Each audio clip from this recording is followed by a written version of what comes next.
جنت کتنی دور ہے؟ اور نبی کریم نے فرمایا جنت 2 قدم پر ہے، پہلا قدم نفس پر رکھ دو، دوسرا قدم جنت میں ہوگا۔ محترم سامعین، یہ حدیث ہمیں ایک بہت بڑی حقیقت سکھاتی ہے۔ جنت کوئی دور کی چیز نہیں، نہ ہی صرف خواب ہے، بلکہ جنت ہمارے اپنے نفس کے قابو میں ہے۔ نفس انسان کو برائی کی طرف بلاتا ہے، غصہ، لالچ، حسد، جھوٹ، گناہ اور نافرمانی۔ جب انسان اپنے نفس کو قابو میں لے آتا ہے، حرام سے بچتا ہے، صبر اختیار کرتا ہے، اللہ کی اطاعت کو ترجیح دیتا ہے، تو یہی پہلا قدم ہوتا ہے۔ اور جب پہلا قدم درست ہو جائے تو دوسرا قدم خود بخود جنت کی طرف اٹھ جاتا ہے۔ آج ہم جنت چاہتے ہیں مگر نفس کو چھوڑنا نہیں چاہتے۔ ہم دعا تو کرتے ہیں مگر عمل سے پیچھے ہٹ جاتے ہیں۔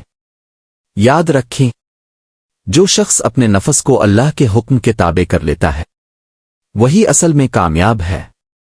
آئیے عہد کریں کہ گناہ پر صبر کریں گے، حلال کو اختیار کریں گے، نماز، سچائی اور اچھے اخلاق کو اپنائیں گے، کیونکہ جنت 2 قدم پر ہے، بس ایک قدم ہمیں اپنے نفس پر رکھنا ہے۔